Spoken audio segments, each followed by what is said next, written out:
My name is Alice Harper, and on my 30th birthday, my parents gave me a gift. It wasn't a bottle of wine or a card, it was an eviction notice. The rain that morning had that cold, needling kind of cruelty only Chicago in May can pull off. But I showed up anyway, with a bottle of Merlot and half a hope that today, just for once, my family might act like one.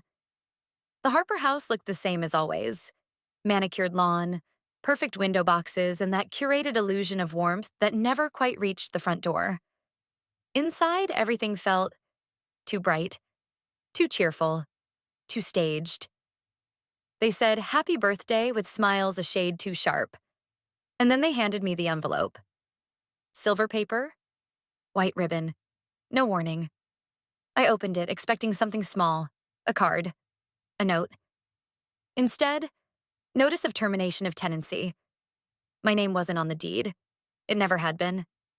They waited until my birthday, to throw me out of the only home I've ever saved. But here's the thing about being blindsided by your own family. If they think you'll unravel quietly, they don't know you at all. Before I show you what I did next, the footage, the forgery, the dinner party that turned into a legal takedown, let me ask you, have you ever been handed betrayal in gift wrap? Have you ever been told, "It's not personal," when it was anything but accidental? Drop a comment. Hit subscribe. Because this isn't just a birthday story. It's what happens when you give the quiet one all the receipts, and she turns them into a reckoning. The day had started with that particular kind of brightness Chicago sometimes fakes in early May. Sunlight that promises warmth but delivers wind chill. I had shown up with a bottle of Merlot and half a hope that today, maybe, my family would just act like one. The Harper home looked the same as always: perfectly trimmed hedges, hanging baskets overflowing with petunias, and that relentless facade of suburban perfection. The kind that hides mold behind the drywall. Inside, the warmth felt forced. Too many candles burning the same citrus scent. Too many voices just a pitch too high. Like everyone was overcompensating. Sabrina was the first to greet me. Of course she was. She looked like she'd just stepped off a magazine cover. Flawless makeup, silk blouse that probably cost more than my monthly groceries. It was a family lunch, not a board meeting. But Sabrina never missed an opportunity to outshine. "Happy birthday, Alice," she cooed, pressing a kiss to my cheek like we weren't two wolves in the same den. "We got you something special." Jenna stood just behind her, almost in the shadows, arms crossed, gaze fixed on me with something unreadable in her eyes. I opened my mouth to say hi, but she just nodded slightly, lips pressed tight. Odd. Marilyn, my mother, fluttered over with a plate of tiny sandwiches. George stayed glued to the far corner, talking to Ethan in hushed tones. Everyone was smiling too much, like they'd rehearsed it. And then Sabrina placed the envelope in my hand. Silver wrapping, white ribbon, elegant, cold. "For you," she said with that smile. From all of us, I pulled the ribbon. My heart didn't sink. It detonated. One glance at the header and I felt like the floor had shifted under me. Notice of termination of tenancy. Signed by my parents. I blinked, reread it. 30 days to vacate. My home. The house I'd poured 5 years and nearly all my savings into renovating. The house my grandmother left behind. The one my parents let fall into disrepair until I brought it back to life. The one place that ever felt like mine. "This is a mistake, right?" I said, voice dry as dust. "Some legal mix-up?" "No mistake," Sabrina said smoothly. "Your name's not on the deed. It's still in your parents' name. Technically, it always has been. They're just making a financial decision." "A financial decision?" I turned to Marilyn, then George. "Are you seriously throwing me out on my birthday?" "It's not personal," George muttered, eyes darting away. "We're just restructuring." "Restructuring what? Your family? Your conscience?" Ethan looked like he wanted to disappear into the drywall. Landon just stood there, silent, hands in his pockets, gaze fixed on the floor like it held all the answers. Only Jenna's eyes met mine, and something in her expression flickered. Guilt? Regret? Too fleeting to be sure. I stared at them all. My throat burned, my chest tight. This wasn't just betrayal. It was premeditated. They'd waited for my birthday to do this. They wanted to watch me unravel. "You all can leave," I said quietly. "Now." Sabrina opened her mouth to protest. I raised a hand. I said out. One by one, they filed out, like actors exiting stage left after a botched play. Marilyn hesitated in the doorway, but I didn't give her the satisfaction of eye contact. Jenna was the last to leave. She lingered for a second, then followed without a word. When the door clicked shut, the silence felt deafening. I stood in the center of my living room, the floors I'd restored, the paint I'd chosen, the light fixtures I'd hunted down from antique fairs. It wasn't just a house. It was the proof I could build something that lasted, even when everything else fell apart. I sat down on the arm of the couch. My fingers trembled around the paper. Eviction. On my birthday. Claire arrived as the last of them were pulling away. She didn't knock. She never did. One look at my face and her smile vanished. "What happened?" she asked, eyes scanning the room like it held a crime scene. I handed her the letter. She read it in silence, then exhaled slowly. "Oh, Alice." I didn't cry. Not anymore. Instead, I stood up, smoothed my shirt, and looked around the room like I was already cataloging it. Each window, each brick, each betrayal. "They think I'll just walk away," I said. "They're wrong." Claire moved to speak, but I turned to her, eyes sharp. "They handed me an eviction notice today. Let's see how they like what I'll deliver back." They said I was bad with money, yet someone else had already submitted a demolition proposal for my house 2 months ago. I stared at the PDF on my screen, fingers clenched around a chipped coffee mug. Claire stood behind me, silent, the kind of silence that meant she was as angry as I was, maybe angrier. The City of Chicago Planning Department seal glared from the corner of the document. Parcel number 17,954. Property address, mine. Proposal type, redevelopment, mixed use. Applicant, Valrum Development. Date submitted, March 2nd, 2 months ago. My birthday wasn't until May. The phone rang twice before Marilyn picked up. I hit speaker. "Alice," she said too brightly. "We're in the middle of brunch with Pastor Hines. Did you verify any of what Sabrina told you?" I interrupted. "About the house? The contractors? The supposed issues?" Silence. Then a sigh. "Sabrina brought paperwork," my mother said. "Reports. She said there were complaints, that the renovations you did weren't up to code.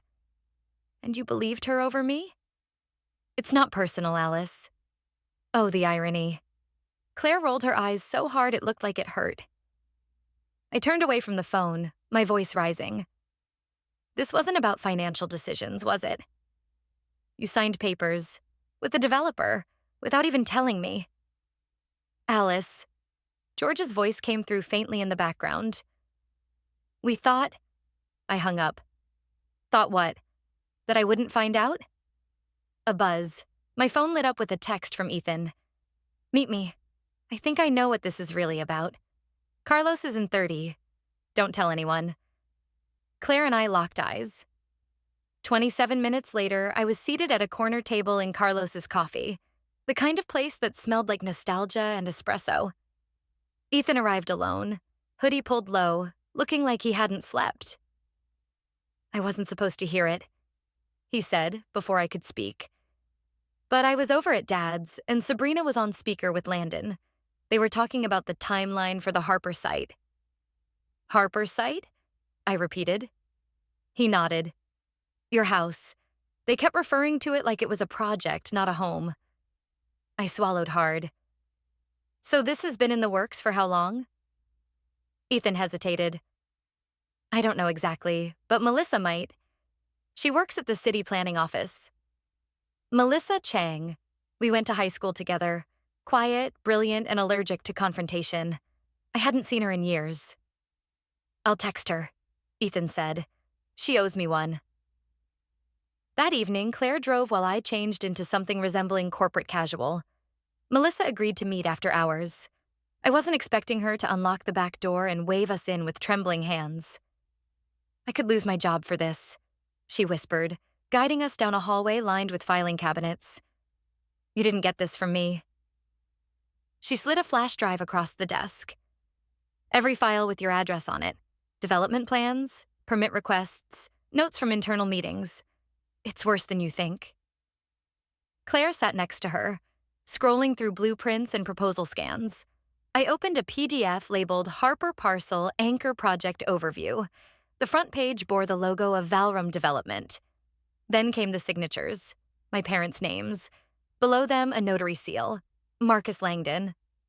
Sabrina's father? I asked. He notarized this? Melissa nodded. He's been retired for years, but his license number's still valid. That's illegal, I muttered. Conflict of interest at minimum. Melissa handed me a manila envelope. I printed a few hard copies, in case something happens. I didn't want to ask what something meant. Just as we were finishing, Jenna walked by the open hallway, coffee in hand. She froze. Her eyes met mine. For a moment, I thought she would say something. But she just nodded once, almost imperceptibly, and walked away. Back at my house, Claire was already organizing everything. Start a digital folder, she said. Every receipt, permit, contractor invoice. We're going to document everything you've spent on this place.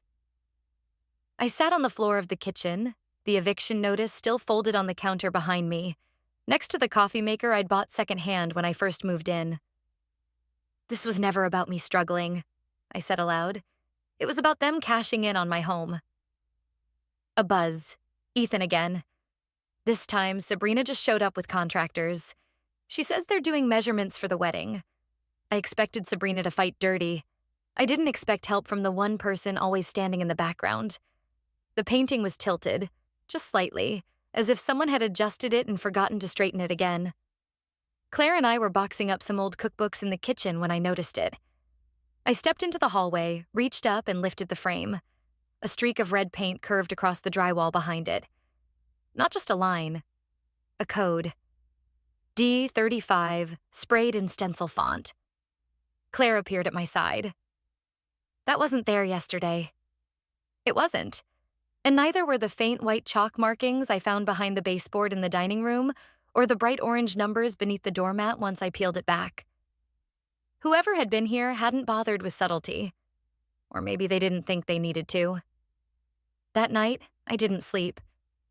Around 2 a.m., just as I was about to make tea, a brick crashed through the front window. Glass exploded across the hardwood. I screamed. Claire bolted from the guest room, barefoot, gripping a flashlight like a weapon. We found the note folded neatly beside the brick. Final warning. Officer Hale came by 20 minutes later, scratching his head as he surveyed the damage. No camera footage? He asked. I have a doorbell cam, but it was disabled. He shrugged. Probably just kids messing around. You've got some neighborhood tension, maybe? This isn't tension, Claire snapped. This is intimidation. But Hale was already halfway back to his cruiser. No report, no fingerprints. Just a casual nod and let us know if anything else happens. By mid-morning, I was in Rachel Kim's office downtown, documents spread across the sleek glass table. She wore thin gold-rimmed glasses and read each page with the surgical focus of someone who'd made partner too young. These survey authorizations, she said, flipping a page, were notarized by a direct family member. That's illegal. Can we use that? If we can tie it to fraud, yes, but it gets better. She tapped the screen of her laptop and pulled up a city record. This proposal here, it lists you as a non-primary resident. If we prove that's false, it undermines the entire zoning basis for the redevelopment. A notification popped on my phone. Unknown number. Can we talk? Just us. Jay. I stared at it for a second before replying, "Where?" 10 minutes later, I slid into the passenger seat of a parked car just outside the city library. Jenna sat behind the wheel, engine idling, face pale in the glow of the dashboard. "I wasn't sure you'd come," she said. "You've barely said 3 words to me in 5 years." She stared at the steering wheel. "Doesn't mean I haven't been watching." "Why now?" She handed me a tablet. The screen showed a Valram development email inbox. She opened a chain marked confidential, urgent, from Sabrina Harper to Landon Langdon. Subject timeline. "Make sure we get Alice out before May 20th. If she stays past that, the zoning exemption lapses. No anchor, no investors." My mouth went dry. "There's more," Jenna said. "I've seen the alternate contract. The one that doesn't list your name. It was uploaded internally on March 15th, then backdated to January." I looked at her. Really looked. "Why are you showing me this?" "Because you deserve better. And because they've gone too far." "Will you testify?" She hesitated, then nodded. "But you have 5 days. They're moving fast. Sabrina's hosting the rehearsal dinner this weekend. Landon's investors will be there. If you're going to expose them, that's your shot." A message buzzed on Rachel's encrypted portal as I walked back into her office. She clicked it open. Subject: Sabrina Harper, fraudulent notary access attachment, surveillance photo. Marcus Langdon entering the city clerk's office after hours. Rachel leaned back, lips parting slightly. Looks like someone else wants her to burn. I turned toward Claire, who had just arrived with coffees. She raised an eyebrow. "What if we made the rehearsal dinner the main event?" They served me Eviction on my birthday. Tonight, I served the truth. In front of their whole empire. The banquet hall shimmered with the kind of excess that screamed, "Look at me." Crystal chandeliers sparkled overhead. Gold trim on every chair. A string quartet murmured in the corner, playing a version of Coldplay that felt almost ironic. Every guest held a glass of champagne, many wearing name tags that listed them not as friends or family, but as Valram partner, investor, city liaison. Claire stood near the back, eyes locked on the front of the room. Rachel had just slipped her a folder. Ethan adjusted his tie for the 5th time. Jenna stood alone near the coat check, pale but composed. Sabrina was radiant at the podium. A blush silk gown, hair swept up like royalty. Landon at her side with the stiffness of a man who knew he was arm candy. She tapped her glass with a polished fingernail, drawing polite attention from the crowd. "Family, friends, future collaborators," she began, voice syrupy smooth. "Tonight isn't just about me and Landon. It's about legacy, about the transformation of a neighborhood, of building something better together." Applause rippled through the hall like an obedient tide. She smirked, lowering her glass. That's when I stepped forward. I didn't run. I didn't raise my voice. I just walked to the podium like I belonged there.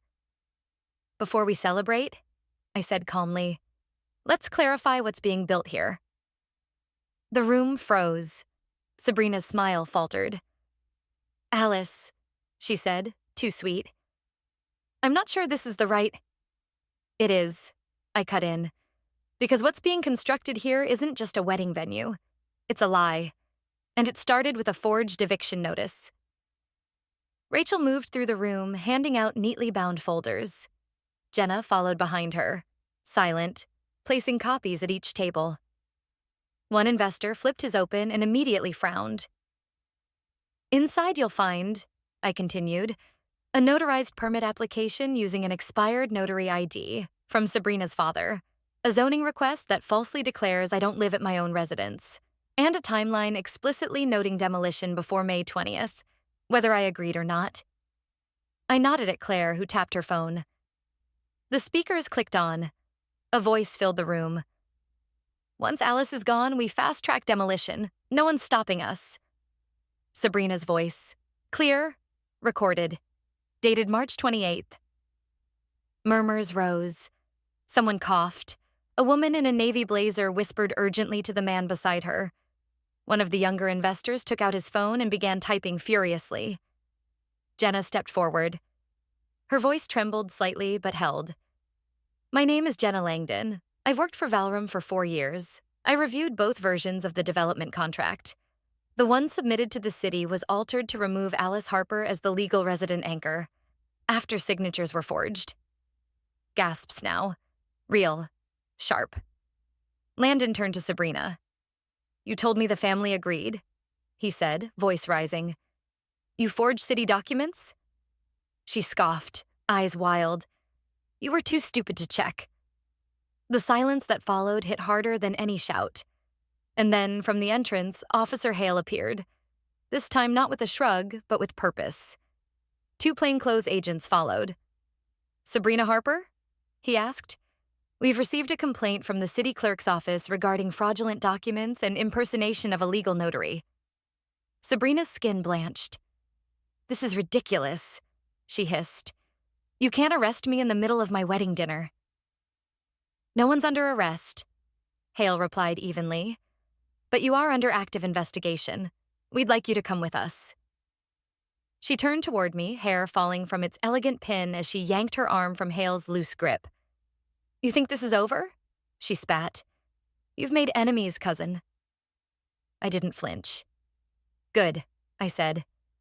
That means you finally stopped pretending we were family. The doors closed behind her. George and Marilyn sat in stunned silence at table 3. George stared at his copy of the contract like it might catch fire. Marilyn had gone ghost pale, one hand trembling over her wineglass. Across the room, a local media reporter had begun whispering into a mic. Jenna turned to me, lips pressed tight. Rachel leaned over and whispered, This story is only just beginning. They tried to strip me of my home. Instead, they uncovered a legacy that never belonged to them. The silence in the Harper house felt different now. Less like abandonment, more like breath held. Light streamed through the window in thin beams, highlighting the ghost of red spray paint that still clung to the walls. Faint outlines of a future someone else had planned for me. I stood in the center of the living room, holding a mug of coffee, staring at the floorboard where someone had chalked demo cut line. Claire had already gone back downtown, promising to help Rachel draft the next round of filings. Ethan had stayed. I'll get the primer, he said from the hallway. I nodded. We worked in silence, rolling over the red slashes together, paint and tension side by side. By noon, Marilyn and George arrived. They didn't knock, just pushed open the door like they still owned the hinges. My mother looked older, eyes rimmed in exhaustion and something like guilt. My father had aged overnight, suit wrinkled, hair disheveled, tie loosened like a white flag. We believed her lies, Marilyn said softly, voice cracking. Because they were easier. I didn't answer. I didn't scream or demand they leave. I just stood there, letting the weight of their presence settle like dust. It was Ethan who offered my father a chair. Marilyn sank onto the edge of the couch she used to lecture me from, shoulders hunched. You always said this house was never really mine, I said. George looked up. Because we never thought you'd fight to keep it. I didn't fight, I replied. I uncovered the truth. There's a difference. Later that afternoon, I climbed into the attic. The ceiling groaned as I pulled myself up. Dust hung in the air like snowfall. In the far corner, beneath a canvas tarp and a stack of warped photo albums, was a small chest. Worn wood, brass latch, a ribbon tied around the handle. Inside, an envelope, yellowed, sealed with wax. My name in cursive, Alice Margaret Harper. I broke the seal with trembling fingers. To my granddaughter, Alice, it began. This house is yours. It was always meant to be. When you turn 18, I trust you'll know how to care for it. And for yourself. Don't let anyone take it from you. Not even family. Especially not family who forget what that word means. A pressed jasmine flower fell from the fold, still fragrant despite time. I held it in my palm. A piece of her. A promise. Rachel confirmed later that evening. This letter won't replace a deed, but it reinforces everything we've built. especially given the fraud on the other side. Intent to gift, personal investment, continuous residence. We're solid. I stepped out into the backyard as the sun dipped behind the trees. The garden hadn't bloomed yet, but green buds dotted the edges of the jasmine bushes along the fence. I read the letter again, this time aloud, letting the words breathe. She always wanted this place to stay in the family, I said softly to Ethan. Looks like it finally will. He nodded, handing me something small and metallic. The original key. The one Grandma used to keep on a chain around her neck. George had given it to him, apparently. Said it belonged where it started. My phone buzzed. Jenna's voice came through, low and urgent. Valrum's pulling out, she said. Their investors are gone. Sabrina's being charged formally, but she's filing a civil countersuit. Defamation. I smiled, slipping the key into my pocket. Letter, I said. I still have one more thing to release. I was supposed to be gone in 30 days. Instead, I'm throwing a block party on day 31. The scent of grilled corn and blooming jasmine floated on the spring breeze as folding chairs creaked and laughter rang out from the Harper lawn. The porch, once scarred with demolition marks and chipped paint, gleamed with a fresh coat of white. Strings of lights looped across the yard, blinking soft gold against the early evening sky. Claire darted past me with a tray of lemonade jars, her sundress fluttering. Remind me again how we pulled this off in 3 weeks? She asked, breathless. Justice and power tools, I replied, grinning. Ethan manned the BBQ grill with George at his side, trading recipes and flipping burgers like old friends, which, oddly, they were becoming. Marilyn arranged fresh-cut flowers on the buffet table. Her nervous energy softened into something closer to grace. The local paper lay folded on the picnic bench. Developer fraud exposed at rehearsal dinner showdown. Below it, a photo of Sabrina, mid-scream, mid-exit, frozen forever in glossy ignominy. Valrum's official statement had landed this morning. Formal apology, immediate severance of all contracts with the Harper property, and Jenna named interim ethics officer while an internal audit launched. Sabrina had accepted a plea deal. No jail time, but a full ban on future development licenses and a public admission of guilt. She had also been forced to issue a video apology. A stilted, hollow monologue filmed from some condo penthouse where the furniture looked rented and the remorse artificial. I didn't watch it more than once. That wasn't the point anymore. Rachel arrived just as the sun began to dip. She handed me a tiny white envelope and a hug. Legal fees covered, she whispered. City's offering a formal commendation for whistleblowers. You'll be named. Only if Ethan and Jenna are too, I said. And Claire. And you. I already told them that, she said, winking. The jasmine along the fence, once trampled, bloomed defiantly, bright and open, like the future I hadn't dared picture when this all began. Claire clinked her glass, calling attention. Okay, everyone. Speech time. And yes, this counts as your birthday redo, Alice. Let's do it right. I stepped onto the porch. The same porch where I'd once stood with an eviction notice in hand, feeling like the earth had cracked under me.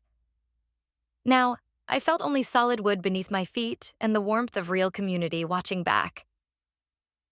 This isn't just a house, I began. It's memory. It's family.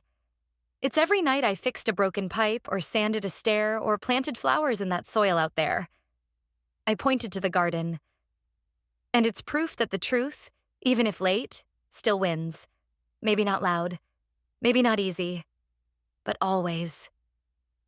Applause rose like wind. I caught George wiping his eyes. Marilyn smiled at her shoes. Ethan gave a small, proud nod. And then Claire pulled something from her purse, long, slim, wrapped in a silver envelope. Here, she said. Promise me, next time you get one of these, it's not an eviction notice. I laughed, tearing it open. Inside, a handwritten note. One free weekend getaway. Your pick, my treat. Also, I'm sleeping over tonight. Someone has to help with leftover cake. I slipped it into my pocket beside Grandma's key. Later, as the stars blinked into view and the last kids chased fireflies across the yard, I sat on the porch swing, bare feet curled under me, watching my world settle into place. Jenna sat beside me, quiet. "There's a grant coming up," she said after a long pause. "Restoration project. Historical homes.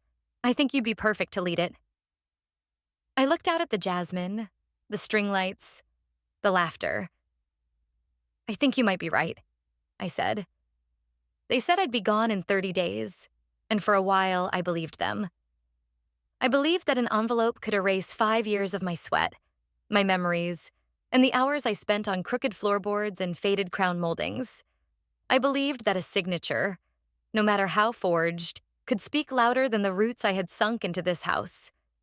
But mostly, I believed that being part of a family meant I'd never have to fight them to stay in the home I built from ruins. I was wrong on all counts. The day I stood in front of Sabrina's investors, steady hands, clear voice, undeniable proof. I didn't just expose a scam. I cracked open every lie that had ever been sealed with a smile and called just business. I didn't need revenge. What I needed, what I took back, was the truth. In front of the people who had gambled my life on a real estate scheme, I gave them a gift they never expected. Consequences. Sabrina looked at me that night, not with fear, but fury. As if she still couldn't fathom that I had dared to confront her in public, dared to dismantle the facade she'd constructed, piece by polished piece. She said I'd made enemies, but in that moment I realized something far more important. I'd made space. Space for the truth. Space for dignity. Space to breathe. It wasn't just about the house. It never was. It was about claiming the space I had always earned. Not through inheritance, but through presence. And when I found my grandmother's letter tucked away in that dusty attic, it felt less like validation and more like a promise fulfilled. She knew. Long before I had the courage to speak up, she had written the words I didn't know I needed. "This is yours. Don't let anyone take it from you. Especially not those who forget what family means." Today, the jasmine blooms again by the fence. Claire's setting the last potluck dish onto the folding table on the lawn, and Ethan's manning the grill like it's his full-time calling. My parents, shaken, quieter, but present, have brought peach cobbler and plates. Rachel's sharing a laugh with one of the neighbors, and even Officer Hale drops by with an awkward apology and a soda. And me? I'm holding the same silver envelope that once shattered my peace. Only this time, it's not a threat. It's a party invitation. Claire made sure of that. "Next time you get one," she said, "make it yours." I did. And when Jenna leaned in during the final toast to whisper, "There's a restoration grant coming up. You'd be perfect for it," I didn't hesitate. I've already lived through demolition. Not just of walls, but of illusions. Now it's time to build something new. Not out of fear, not out of obligation, but out of truth. In the end, it wasn't legal papers or public outbursts that restored justice. It was the courage to stand when silence was easier. Betrayal may come dressed as family, but so can redemption. And sometimes, the fiercest battles are fought not in courtrooms, but in kitchens, attics, and whispered truths between friends. When injustice is met with unwavering courage, the final verdict can echo through a lifetime. No matter how loud the lies, truth, once spoken, cannot be unheard. They said I'd be gone in 30 days, but I stayed. Not because they let me, but because I proved I never needed their permission to belong. What started as a silver envelope on my birthday ended in something far more permanent. Truth. Not revenge, not theatrics. Just truth, backed by timestamps, by testimony, by a trail they didn't think I was smart enough or angry enough to follow. They tried to turn my life into a redevelopment project. They called it business, but I called it home. And I fought like it mattered. Because it did. Today, the jasmine blooms again. The porch swing creaks under laughter instead of silence. And the rooms, the ones I once restored by hand, no longer echo with the sound of betrayal. They hold music now. and memory and healing. To anyone watching this who's ever been cut out of something they helped build, to anyone who's ever been told, it's not personal, while the ground was pulled out from under them, let me tell you, you are not crazy. You are not overreacting. And you are not powerless. Sometimes the hardest part isn't losing what you built. It's realizing who was rooting for it to collapse. But you can rebuild. Not because they made space for you, but because you carved it out yourself. Let me know in the comments. Have you ever stood your ground when it would have been easier to walk away? Have you ever said no, not with anger, but with evidence? Don't forget to like, subscribe, and share this story with someone who needs to know. You can fight back with facts. You can win without shouting.